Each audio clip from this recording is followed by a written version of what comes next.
Thanks for joining me for Competency 3 of the Principal Examination.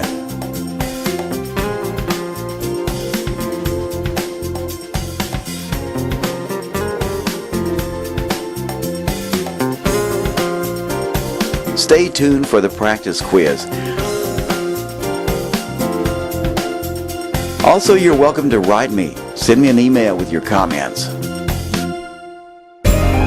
Have you ever noticed how people in society take their cues for behavior from those around them? Principals who are unfair and unwilling to treat others with respect and collaboration create a school with those same characteristics.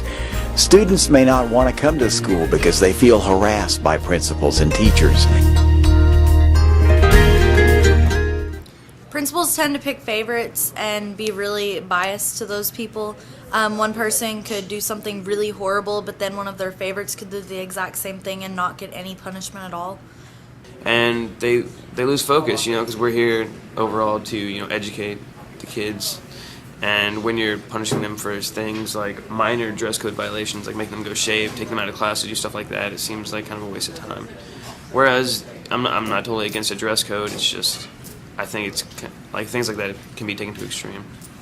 I think the great characteristics of a principal are he has to be firm, yet fair and laid back.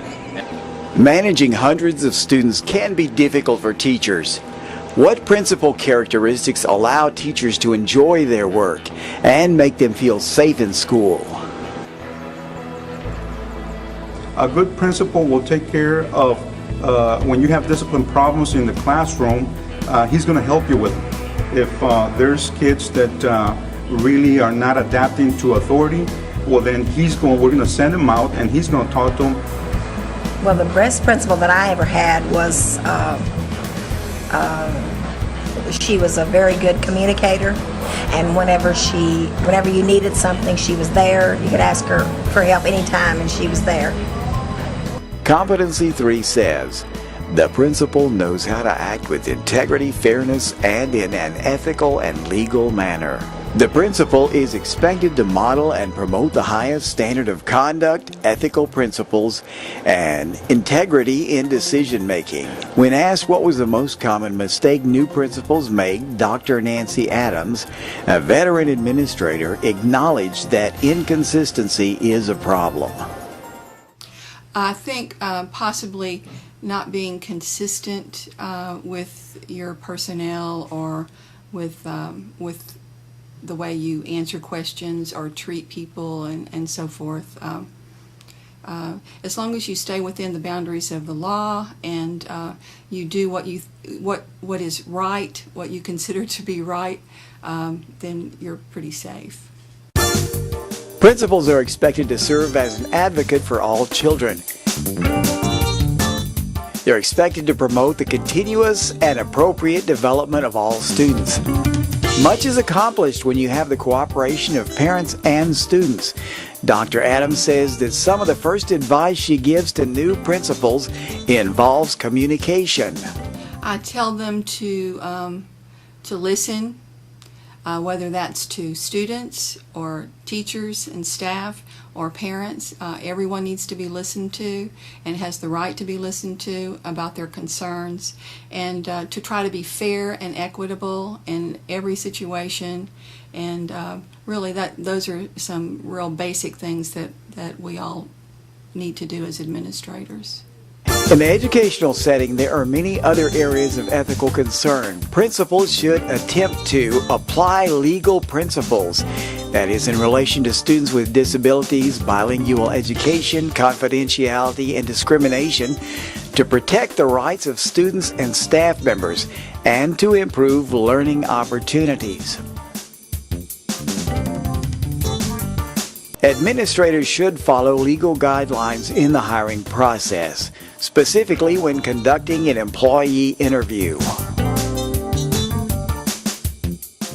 You don't ask them personal information, you only ask them job-related information. Their professional experience, their educational background. Typically, you would have a set of basic questions that you would ask each candidate, and you wouldn't veer from those. If the person wants to volunteer information, that's certainly up to them, but you don't ask them personal information. All of your questions should be job related. Principals come in contact with a lot of people, and sometimes people share confidential things with the principals. There are people have a right to privacy when they apply for a job. You just can't speak about people's job positions. You can't speak about other people's about anything ethically, and you wouldn't want someone else discussing your job. And certainly if it's outside, and teachers have a very difficult time with this, and administrators, because teachers have the problem, I think, with students, and administrators typically have it with teachers, because we're in a people business, and so we deal with people all the time, and we have frustrations that just build up, and you want to go in and you want to sit down and you want to really vent to someone, either a teacher sitting in the teacher's lounge venting about a student they're having a problem with, or an administrator venting to another administrator, or even venting to a department chair, or venting to another teacher. And in all of those situations, if there is not a need to know, a specific need to know, like in the case of the administrator, if they're not their supervisor of record, then you're violating that person's right to privacy, and so it's a very difficult, that will dig you a hole really fast, because I can tell you that it's like drums in the jungle. I mean, anytime you speak of someone else and it's not in a professional atmosphere, it goes around the building within seconds, and then the confidence that the staff has in you is eroded. It's not professional, and you put yourself in a legal problem position, as well as it just erodes your ability to lead your staff if they can't trust you when they come in and talk to you.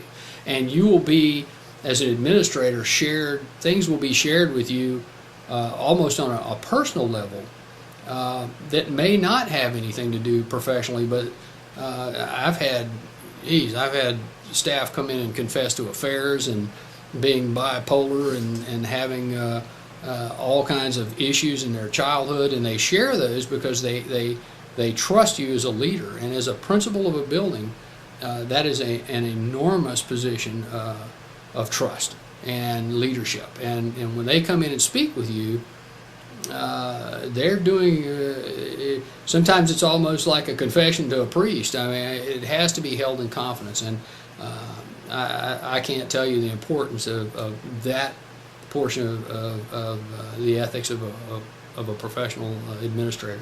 You just cannot let that out of the bag. It's just too dangerous on any number of levels. In summary, Competency 3 deals with principal ethics.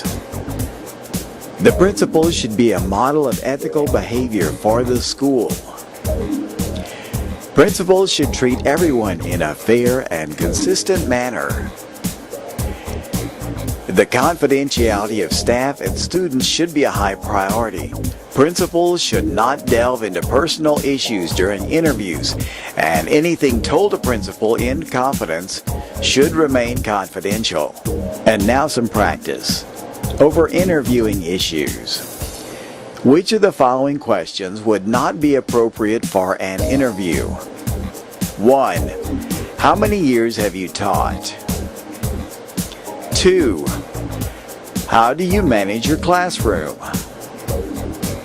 3. Are you married? 4. What is your greatest accomplishment? The answer: are you married? Remember, avoid personal questions not related to the workplace during interviews. Thanks for watching, and check out the rest of the tutorials.